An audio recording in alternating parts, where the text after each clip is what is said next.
Imagine waking up to frozen water in your cup, inside your own home. That was a normal winter morning for medieval peasants.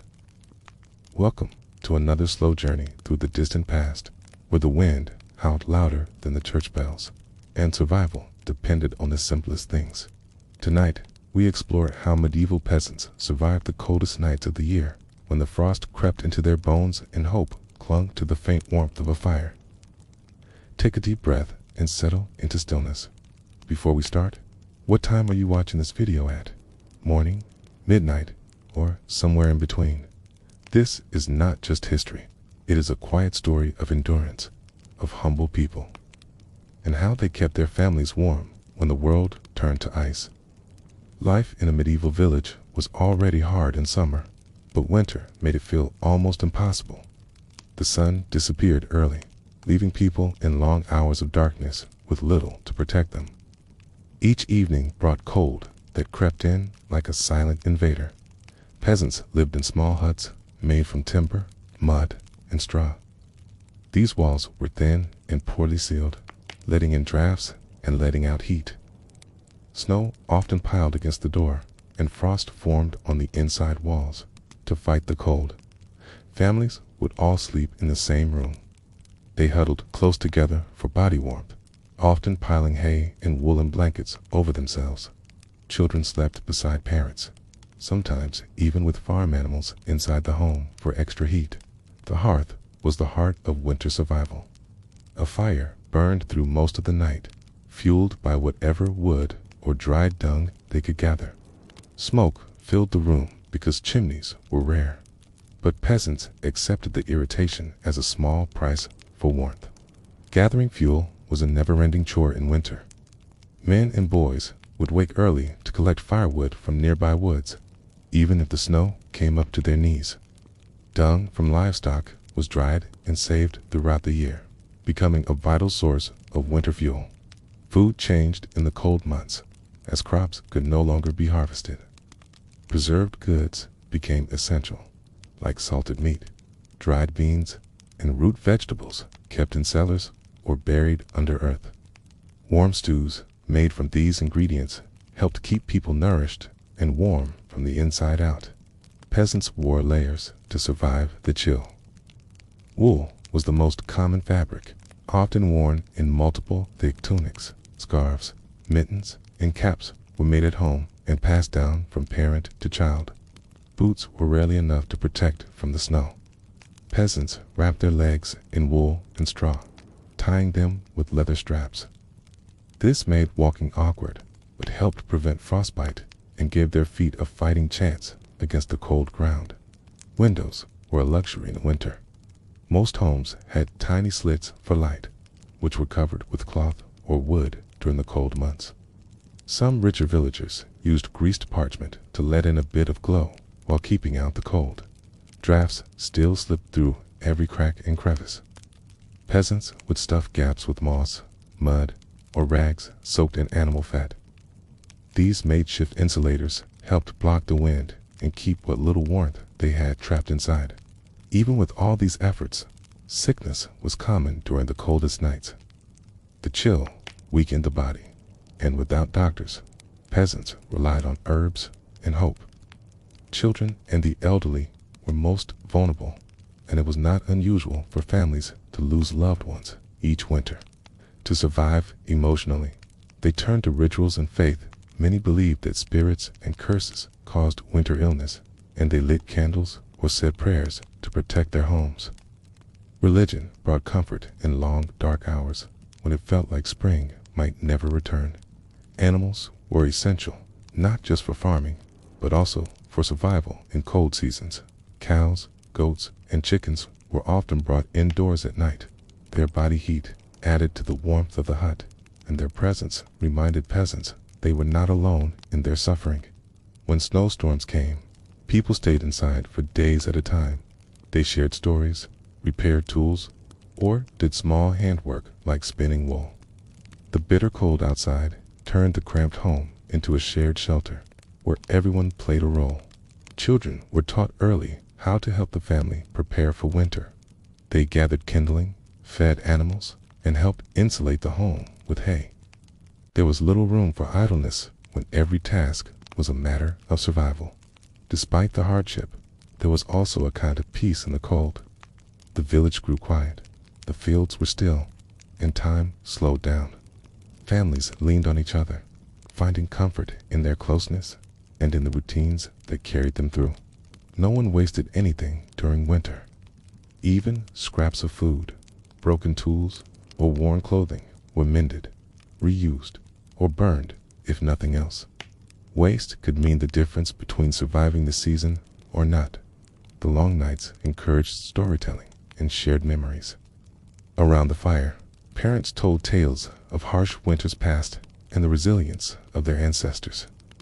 These stories were lessons in survival as much as they were a way to pass time. Each sunrise was a small victory. The cold might still grip the village, but light meant another day had come.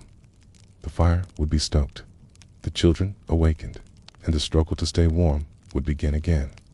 When winter deepened, even strong men felt the weight of the cold pressed down on their bones. The air inside the hut was often just slightly warmer than the frost outside.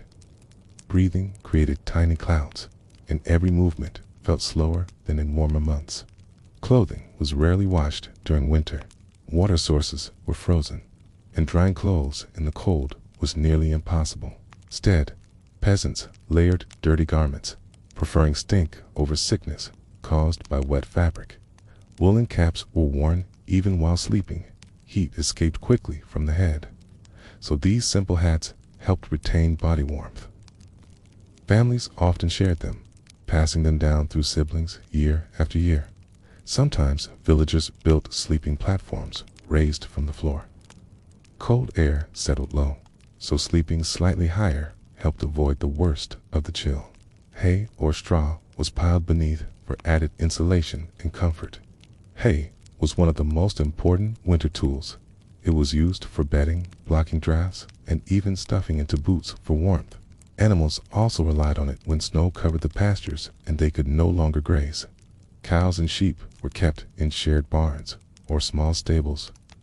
These structures were built close to homes to reduce the distance peasants needed to walk in freezing winds. The smell was strong, but the heat from the animals was welcomed. Water was another challenge in freezing months. Streams froze over, so ice had to be broken or snow melted near the hearth. The process was slow and precious, and water was used carefully for cooking and drinking only. Bathing was nearly impossible in the dead of winter. Most peasants waited until spring, unless someone was sick and needed washing with warm cloths. Cold water on bare skin could lead to deadly chills. At night, the fire was banked with ashes. This insulated the embers and allowed them to burn slowly, keeping enough warmth to restart the fire in the morning. Without this practice, starting from scratch each day would be harder. Salt was another key resource in winter survival. It preserved meats and vegetables, but also melted snow and ice from doorways. Salt was traded, stored, and treasured like gold by families who had little else. Some peasants built small windbreaks or earthen walls near their homes. These structures blocked direct wind and created a barrier of still air. It was not much, but every layer of protection helped keep the cold from cutting too deeply. Roof thatching was inspected before winter began. Loose pieces were fixed, and gaps were filled with moss or reeds. A leak in the roof could mean damp bedding, which could become deadly once the frost came. Wool was often carded and spun during the winter nights. Women and children did this near the fire, their fingers moving slowly but steadily. This work produced yarn for clothing and helped pass the time in a meaningful way. Villagers shared resources when needed. If one family had extra food or firewood, it was sometimes given to a neighbor in exchange for labor or future favors. The cold taught everyone that isolation was dangerous and unity was survival. Illness traveled quickly in crowded huts. Coughs, fevers, and chills moved from person to person with ease. Herbal teas, poultices, and prayers were used in place of doctors and medicines. Elderly villagers were especially vulnerable. They were given the warmest spots near the fire and treated with quiet respect. Their knowledge of winters past helped the younger generation know what to expect and how to prepare. Superstition was common in winter. People believed that spirits wandered during the long nights, and small charms were hung on doors for protection. Tales of wolves, witches, and haunted forests were whispered in hushed tones before bed. Despite the fear and hardship, there was a strange beauty in the stillness. The world outside was quiet, blanketed in white, and filled with silence that made even breathing feel sacred. In those moments, peasants found a kind of peace in simply surviving. The bell of the village church still rang on Sundays. People walked carefully through snow and ice to attend service, wrapped in woolen cloaks. Religion gave them hope that spring would return and life would bloom again. Firelight flickered against mud walls each night. Shadows danced and children dreamed beneath layers of hay and blankets. Another day had ended, and they had made it through. As nights grew longer, peasants began to track the days until spring. They marked the walls with scratches or used small stones to count the passing weeks. These quiet rituals gave them hope and a sense of control in a harsh world. Some families told stories handed down over generations. These tales warned of terrible winters and brave ancestors who survived against all odds. The words warmed their minds, even when their fingers and toes were numb. Music played a quiet role in winter nights. Simple flutes or fiddles carved by hand were passed between family members.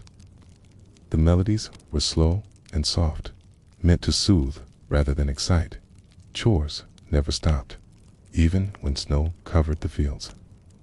Water still had to be fetched, animals fed, and fires tended throughout the night. Even children took turns getting up to check the hearth. The smell of smoke became a part of everyday life, but no chimneys. Smoke hung low in the home, irritating eyes and staining the thatch above. But the alternative was unbearable cold, so no one complained. On especially cold nights, families burned everything they could find. Broken tools, old furniture, or even straw roofs were sometimes sacrificed to keep the fire alive. It was desperate and dangerous, but survival demanded hard choices. Peasants often gathered in groups during harsh storms.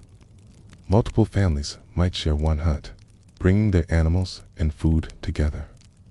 These temporary unions helped keep everyone warmer and more secure. Disputes were set aside during winter. The need for cooperation overcame personal grudges, and even feuding neighbors shared firewood or bread. Kindness became a form of protection against the cold. Peasants believed in signs from nature. The way birds flew or how frost formed on trees could tell them if a blizzard was coming. These instincts were passed down and trusted more than any written word. Candles were precious and rarely used. Most homes relied on the fire's glow or simple oil lamps with smoky flames. A light was reserved for supper or moments of prayer before bed. Sleep was never deep during the coldest nights. People woke often to shift position, feed the fire, or check on livestock. Rest came in short bursts, always interrupted by the demands of winter. Porridge was a staple meal, from oats or barley. It could be cooked slowly over embers and eaten hot. This simple dish filled the stomach and brought comfort before bed. When grain ran low, peasants turned to roots or foraged herbs stored from summer, boiled with water. They made thin soups that stretched what little food they had. Hunger was common, and no one expected to feel full. Peasants spoke in hushed voices during blizzards. The howling wind outside made conversation difficult, and many believed loud voices could anger spirits. Silence became a shared defense against the storm. Dogs and cats were treated as family during winter. Not only did they guard the home, but their body heat helped warm the children at night. Even the smallest pup could be a source of comfort. The church sometimes offered aid during the worst months. Extra bread, dried meat, or firewood was given to those in need. But supplies were limited, and most relied on their own preparation and luck. Footpaths between homes were cleared daily. Snow was shoveled with wooden tools or hands wrapped in cloth. Without this effort, villagers could become isolated and stranded within days. Lice and fleas were constant companions. The warmth of wool and close sleeping quarters made it easy for pests to thrive. Peasants scratched in silence, knowing there was little to be done. Old clothes were patched again and again. Holes were mended with scraps from other garments, and thread was made from pulled yarn. Clothing was rarely replaced, and new fabric was nearly impossible to find. To avoid frozen fingers, people used mittens made from animal hide or layered cloth. These mittens were stiff and clumsy, but they kept skin from turning numb or cracking in the wind. Gloves were too expensive for most peasants to afford. Mothers taught their children to tuck hands under arms while walking. This simple habit helped prevent frostbite during long walks to the barn or woods. Survival often came down to little tricks passed through generations. The floor of a peasant home was usually dirt, cold, and hard. To stay warm, they layered it with straw, rugs, or old fabric. This created a barrier that slowed down the frost from creeping upward. Waking up in winter was difficult. The fire was low, the air was sharp, and the outside world was buried in snow. Yet peasants rose with the light and did what needed to be done. Winter tools were different from those used in other seasons. Shovels were carved to move snow, and sleds were used to transport wood. Everything was adapted to the cold and the ice. Children made toys from wood to pass the time. Spinning tops, dolls, or carved animals were played with near the fire. These moments of joy were rare but meaningful in the middle of a frozen season. Some families hung dried herbs above the hearth. Sage, thyme, and rosemary were believed to purify the air and keep sickness away. The scent filled the hut, mixing with the smoke and stew. Frozen mud often sealed doors shut. In the morning, adults chipped away at it with sticks or knives just to step outside. These were the small battles fought daily in the war against winter. Peasants learned to listen to the silence. If birds were gone, if wind stopped blowing, something dangerous was likely near. It might be a storm, wolves, or even something supernatural, according to local belief. Every movement in winter was done slowly. Rushing could lead to a fall, an injury, or wasted effort. Careful steps and steady hands were the rule for survival. The fire's glow became a symbol of hope. It warmed faces, cooked food, and kept fear away. As long as it burned, there was a chance to make it through the night. Each dawn brought a soft glow that meant everything. It meant the fire had lasted. It meant the family had survived one more night. Before the cold truly settled in, peasants prepared their homes in every way they could. Thatching was reinforced, walls were patched, and doors were checked for gaps. These small acts of preparation often decided how well a family survived the season. Mud was mixed with straw to fill cracks in the walls. Staub hardened as it dried and created a basic seal against wind and snow. It was not perfect, but it was all most villagers had. Families created heavy curtains from wool to hang over doors and windows. These thick cloths helped trap warmth inside and block the cold drafts from slipping through. At night, the fabric would stiffen from the frost, but it was never taken down. Root cellars were filled with turnips, onions, carrots, and cabbage. These vegetables lasted through the winter and formed the backbone of the cold season diet. Meat was rare and precious, reserved for holidays or emergencies. In place of meat, peasants made broth from bones saved during the year. These were boiled slowly with herbs and roots, creating thin soups that fed many. It was not filling, but it brought warmth to their bellies. Grain stores were watched carefully. Rats and mold could ruin a family's entire winter supply in a matter of days. Barrels and sacks were checked each morning, and traps were set with bait to protect what little they had.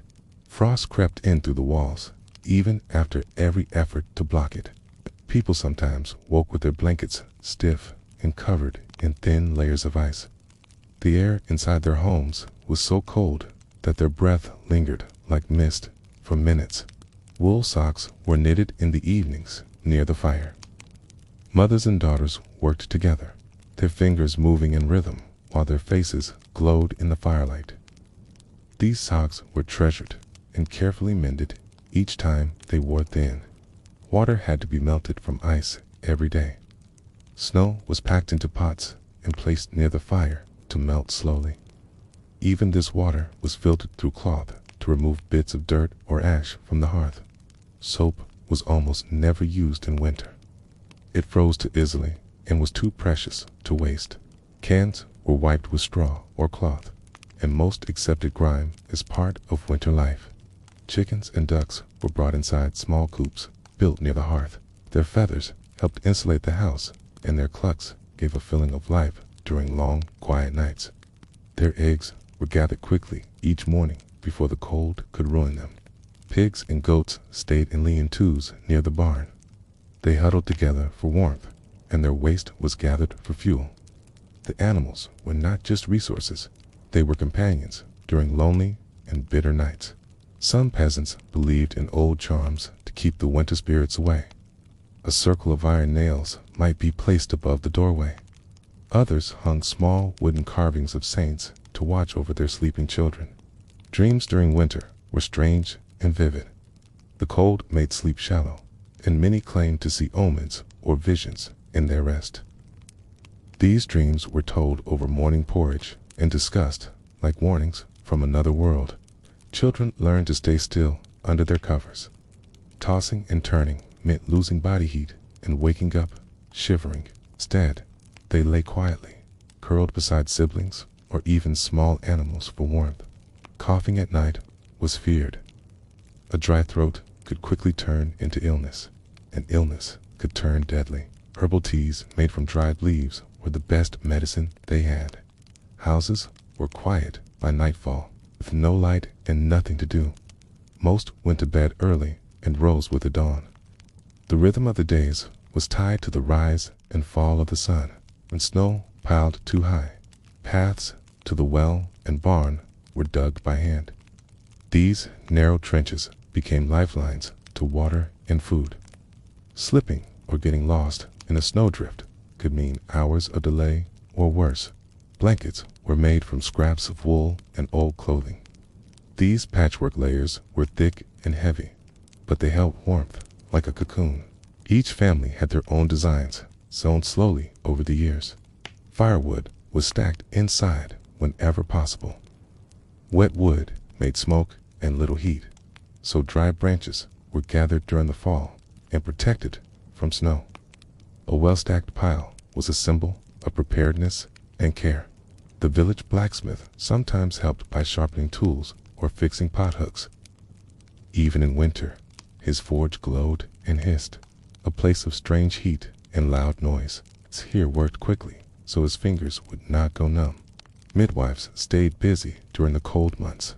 Babies born in winter needed extra warmth and constant watching. Wool wraps, heated stones, and skin-to-skin contact were used to keep them alive through the dangerous first nights. Sometimes the village shared meals during the coldest weeks. One home would host and offer broth or porridge to anyone who came. These acts of kindness created memories that lasted far longer than the snow. Even small joys were important. Finding an extra potato in the cellar or waking to a warmer morning felt like gifts in a season so harsh. Gratitude grew from the smallest things. The sound of cracking ice on the roof was common. Icicles formed along the thatch and fell like glass daggers when the sun hit them. Children learned quickly not to play too close to the edge. Women wore shawls that covered their heads and necks. These kept warmth from escaping and were passed down from grandmothers to daughters. Men wrapped wool around their heads or wore caps made of felted animal hair. All knew that spring would come, but not when. The waiting was the hardest part. Each day without loss felt like a quiet victory.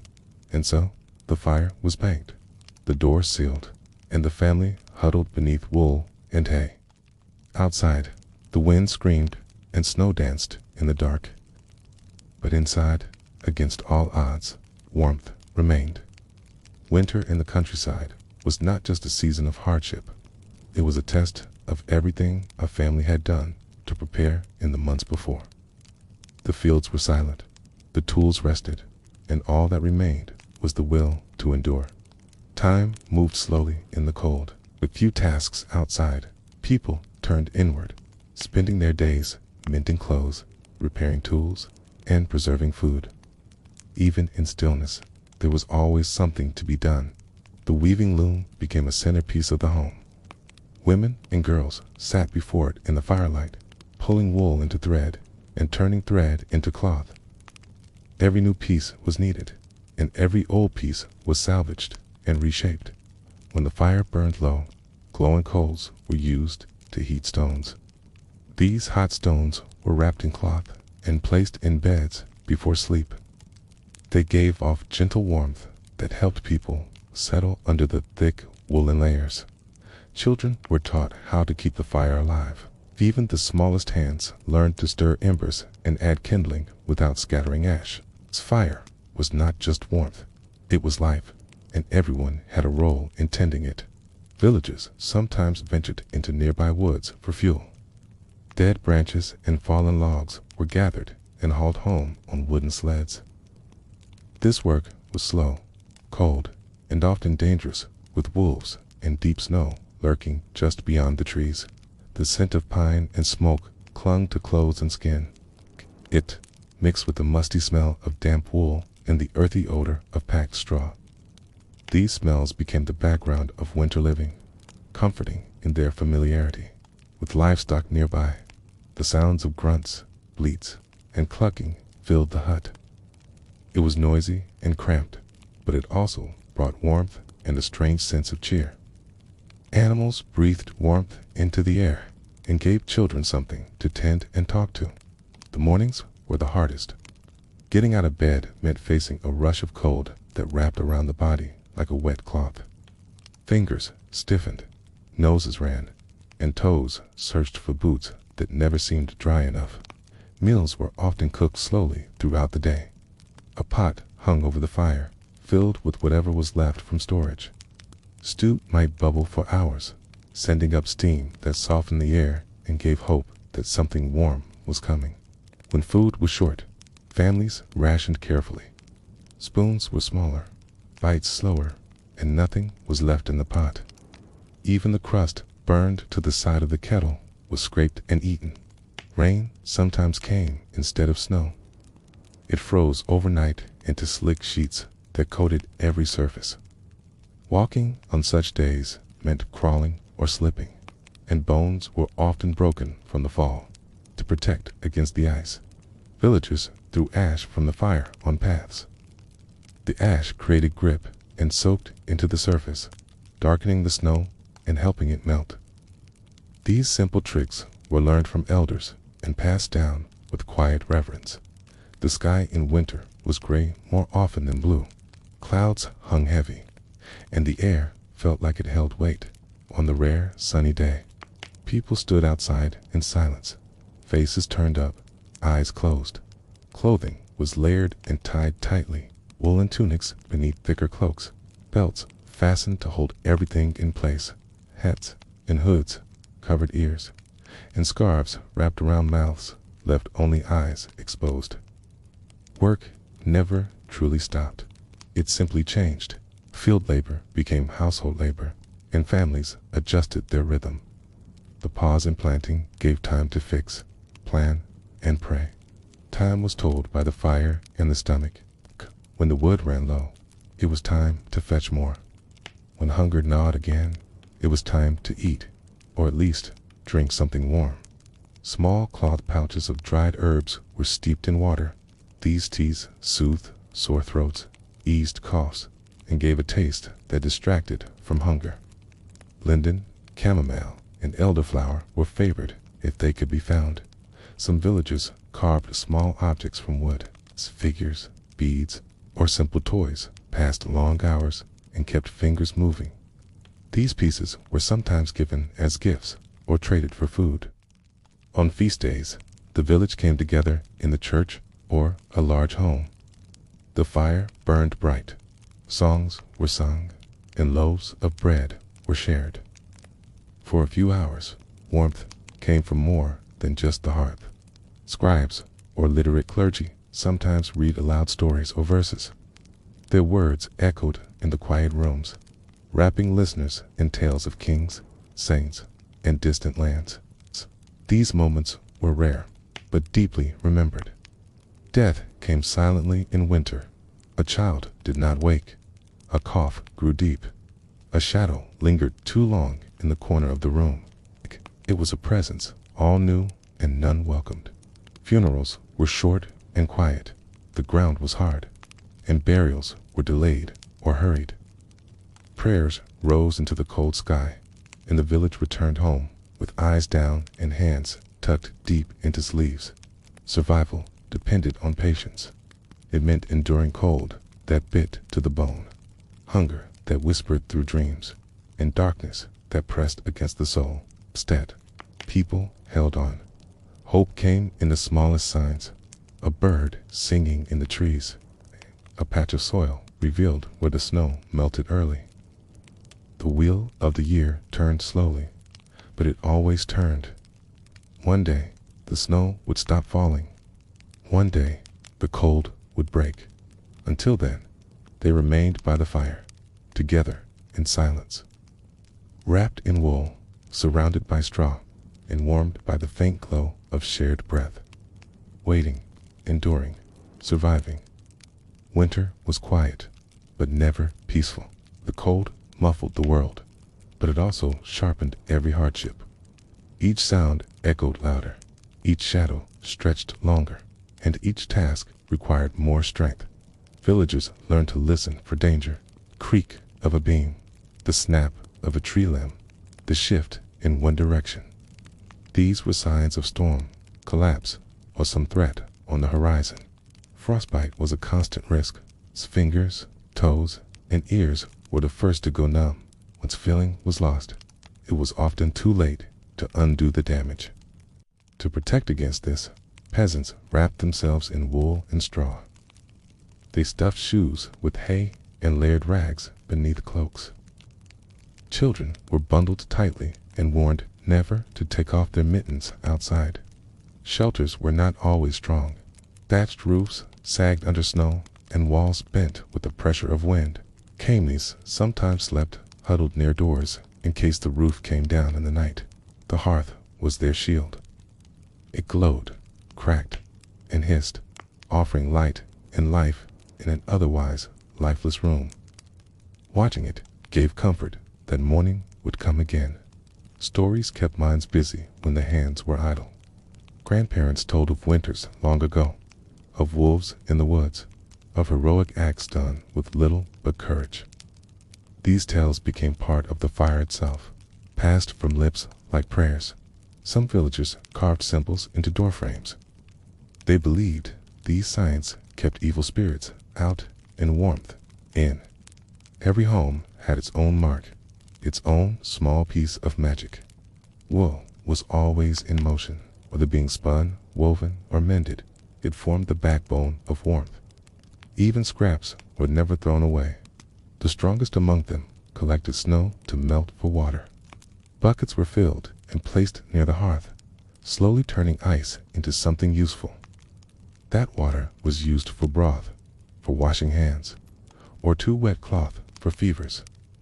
Medicine came from the land. Dried bark, roots, and leaves were soaked and sipped. If it did not heal, at least it gave the illusion of action. Priests visited homes with blessings and oil. They prayed over the sick and sprinkled holy water in dark corners.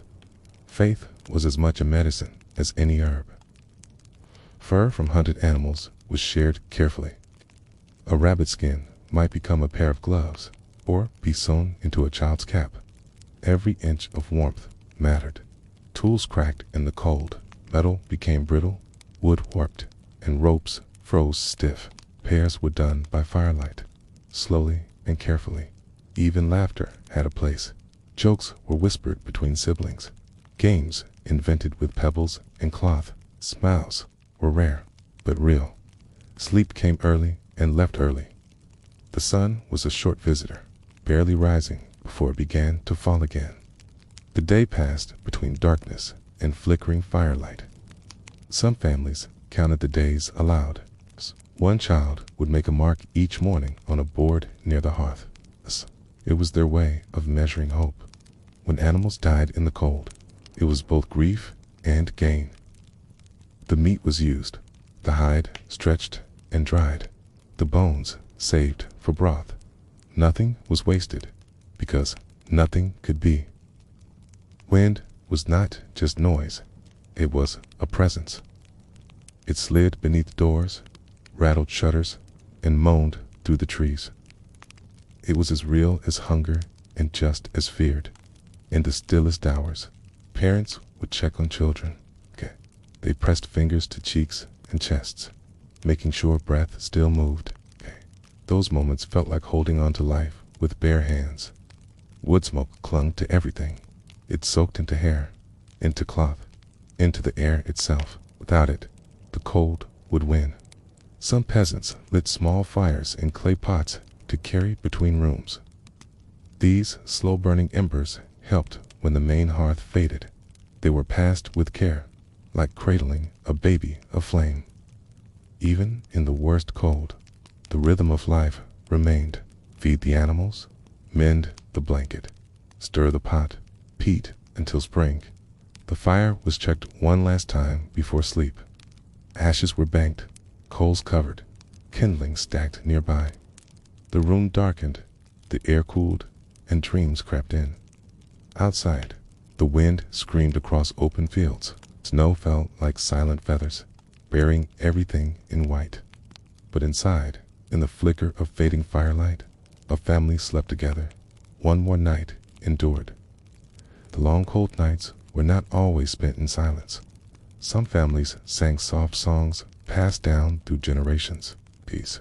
Tunes were slow and low, meant to calm children and remind adults of gentler times.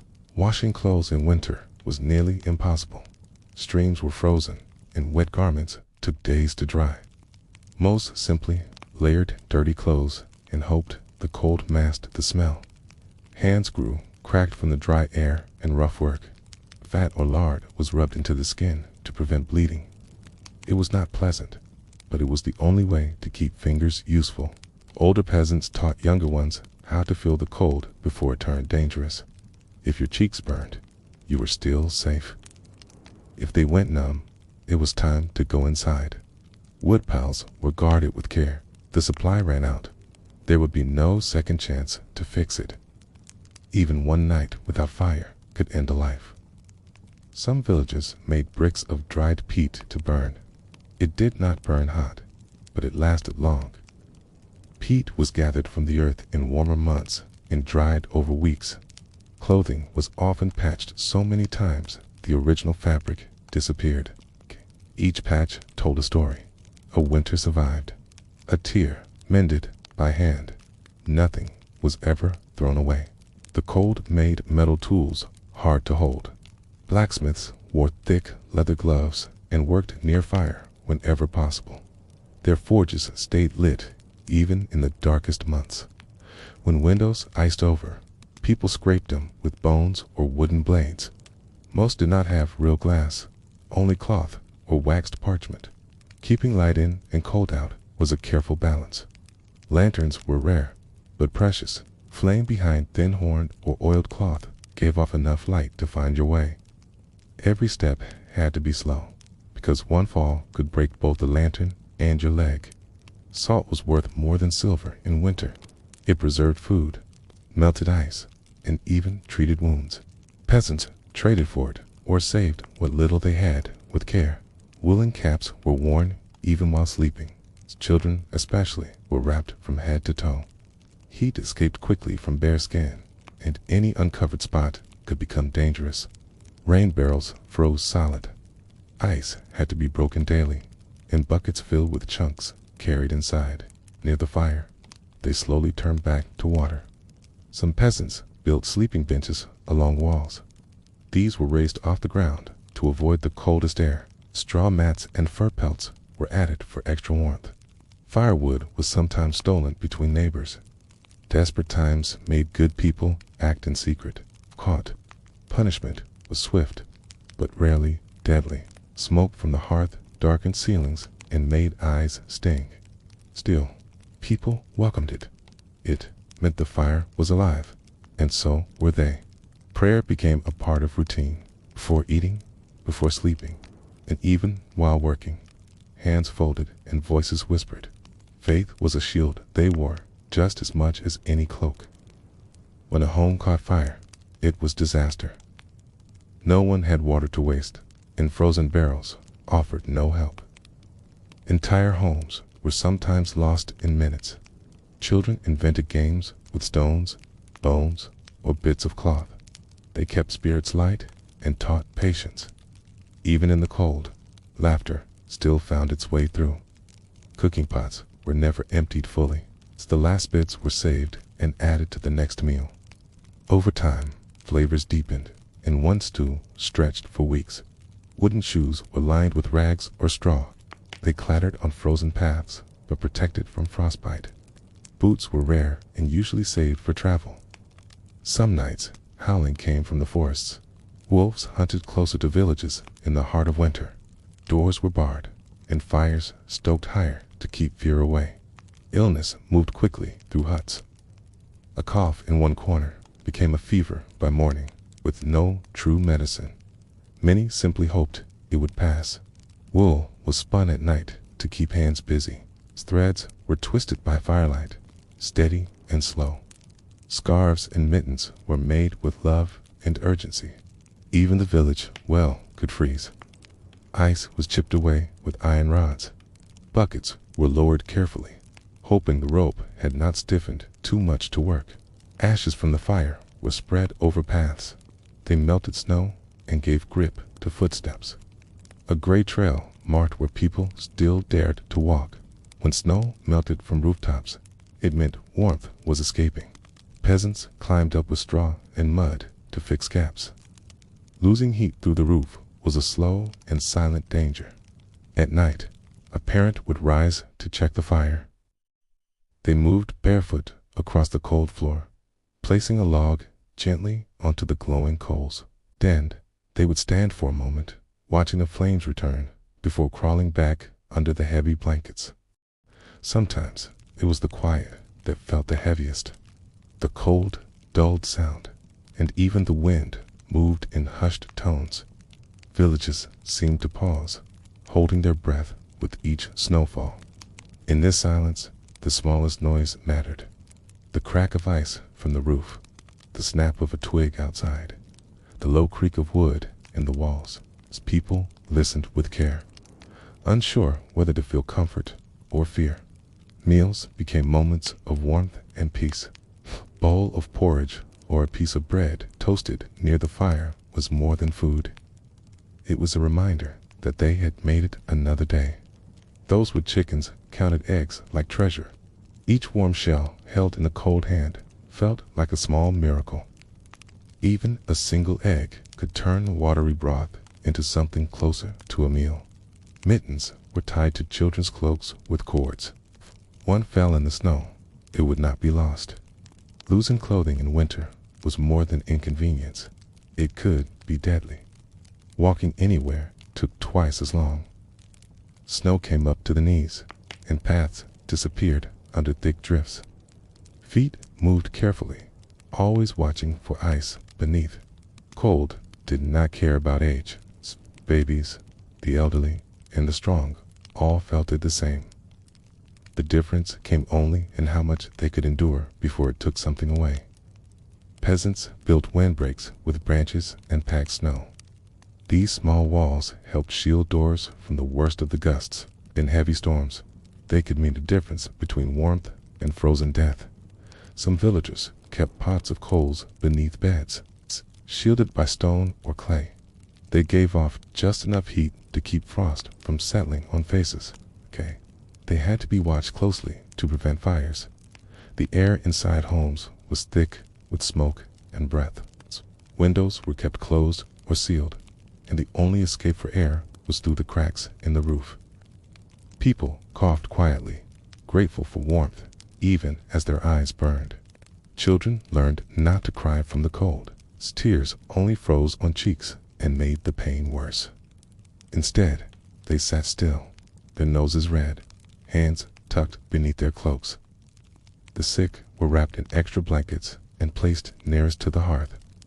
Herbal brews were sipped slowly, and hands stayed on foreheads through the night. If a fever broke, there was hope.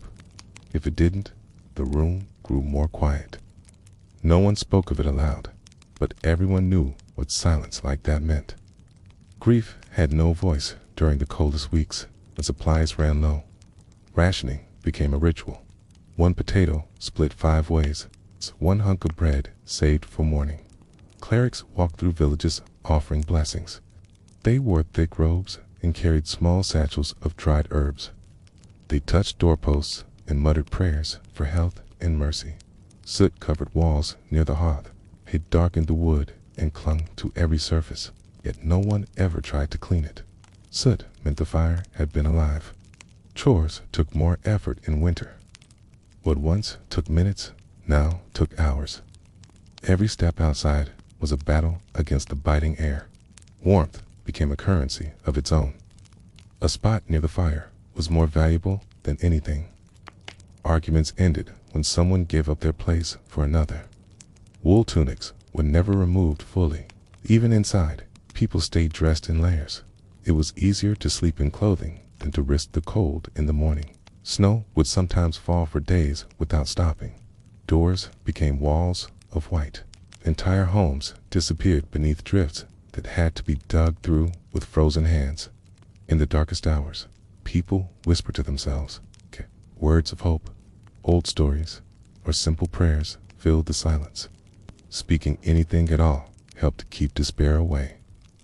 Food was hidden from mice and rats. Holes were stuffed with stones and ash. If the rodents got in, a week's worth of meals could vanish overnight.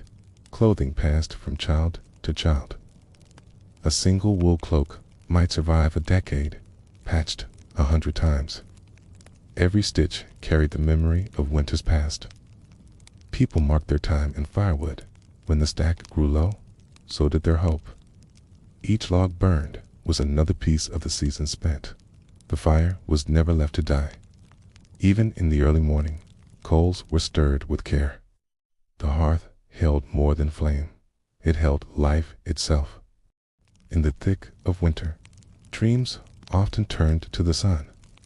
People spoke of green fields, flowing rivers, and the smell of tilled earth.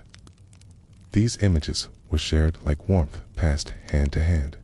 Children who had never seen spring listened with wide eyes. They learned of flowers, fruit, and barefoot walks through grass. For them, these things felt like stories from another world.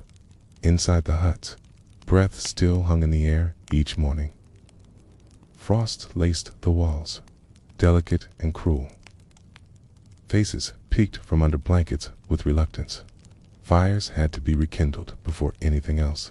Without warmth, even the smallest task became impossible. Sparks caught on kindling with trembling hands and quiet urgency. Bread crusts were softened in broth to make them edible. Everything stale could be revived with enough heat and patience. Peasants knew how to stretch food until it begged for mercy. Woolen clothes were brushed with stiff twigs to knock off ash and dirt. Washing was rare, and every bit of warmth needed to stay trapped in the fibers. What was clean enough was what did not stink or itch too much. Icicles grew along the rooftops like teeth. Children watched them drip in the sun and tried to guess when they would fall. They were dangerous, but also a source of fascination. On warmer days, peasants stepped outside to breathe fresh air. Just a few minutes under the open sky could lift heavy spirits. I squinted at the brightness, unused to anything but shadow and firelight. Some walked to nearby homes to check on neighbors. These visits were short but vital. A knock at the door could mean help, food, or simply the comfort of a familiar face. Those who lived alone often fared worst, with no one to share warmth or work. Even small problems became large. Neighbors did what they could, but many simply vanished before spring returned. Mothers taught their children how to listen to wind, the direction, the tone, the sudden stillness before a storm. These signs helped them prepare in ways no calendar could. Sometimes the snow piled so high, doors were blocked completely. People climbed through windows or dug their way out with bowls and boards. Each path was a tunnel carved through silence and white.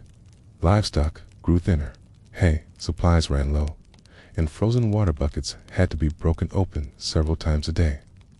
Yet animals were kept alive, because losing them meant starting over come spring. The church bell still rang on holy days. Its sound echoed through frozen air and drew people like a beacon. Even if they could not go, they stopped and listened.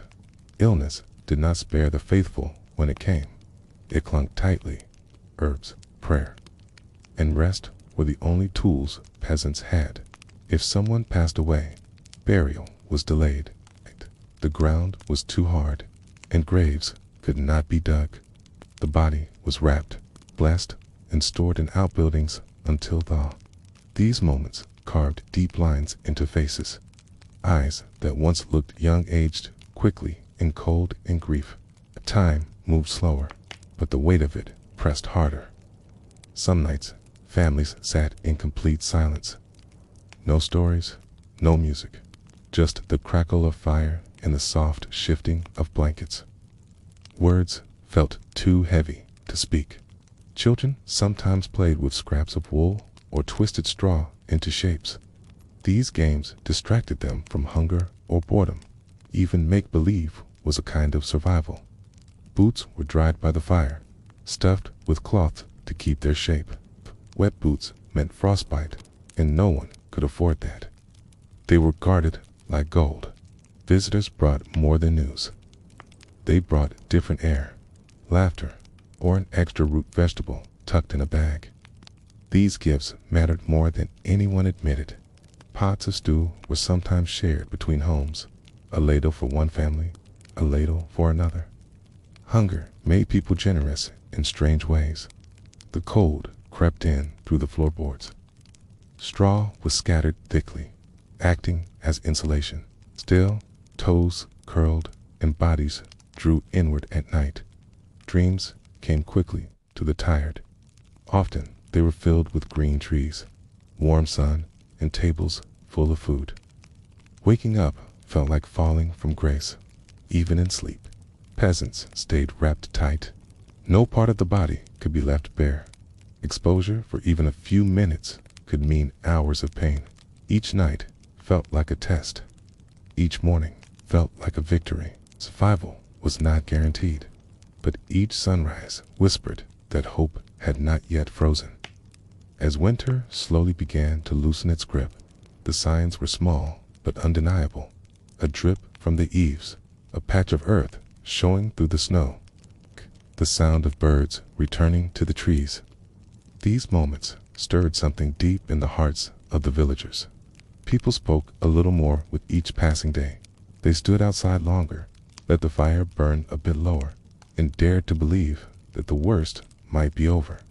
Spring still felt far, but it was no longer impossible. Children were the first to run barefoot over wet ground.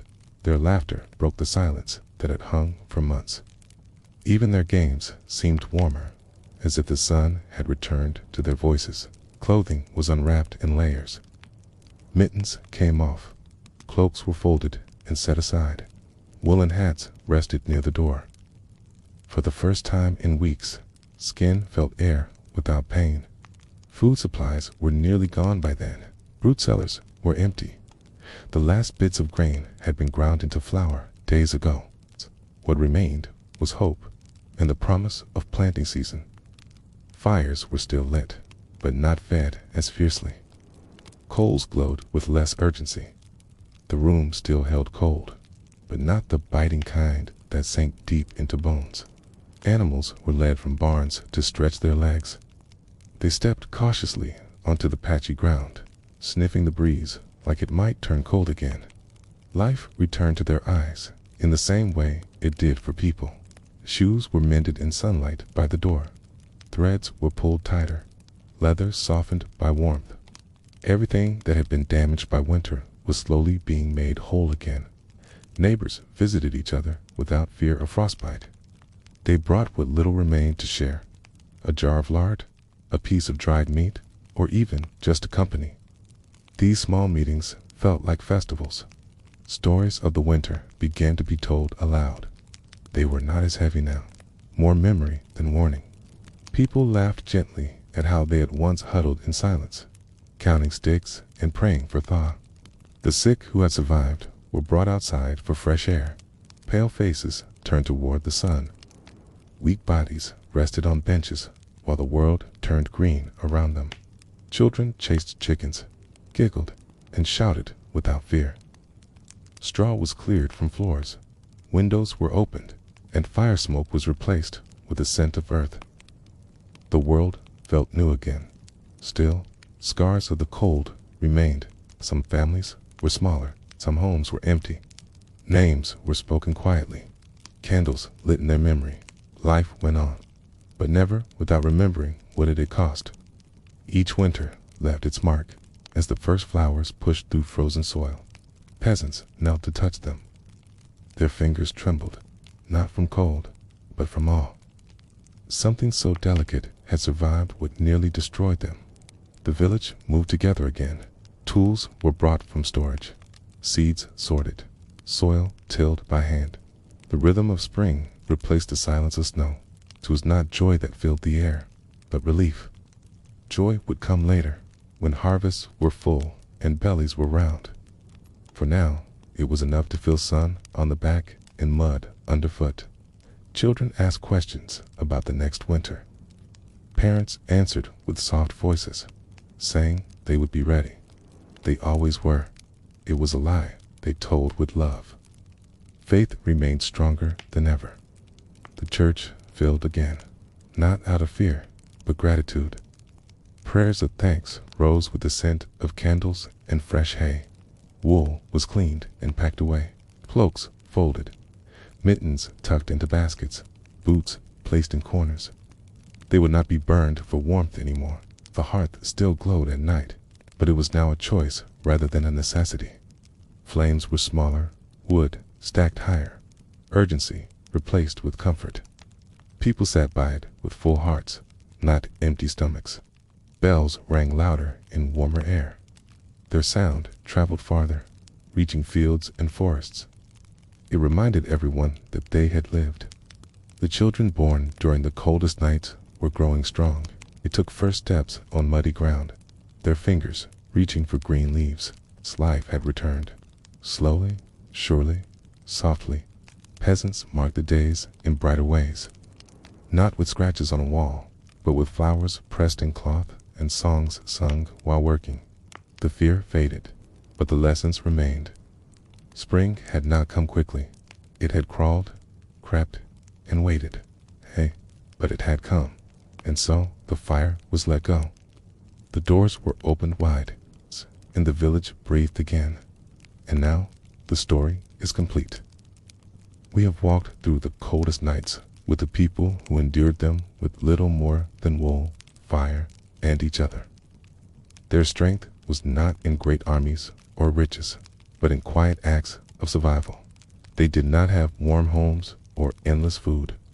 They had cracked hands, shivering breath, and hearts full of persistence. With every log placed on the fire, every cloak wrapped tight, every prayer whispered into the smoke, they resisted the cold. Though centuries have passed, their story still speaks in the silence of winter. It reminds us that comfort is not always found in warmth, but in resilience. That strength is not in loud declarations, but in the quiet choice to hold on. As you rest now, let your mind drift through flickering firelight and soft layers of wool. Imagine the hush of snowfall on thatched roofs, the smell of stew in the air, the closeness of a family breathing in rhythm. The world fade into the edges of your thoughts. You are safe, warm, and still. The cold has passed, and the fire within remains. Let the story carry you into gentle sleep, just as it carried them through the longest nights.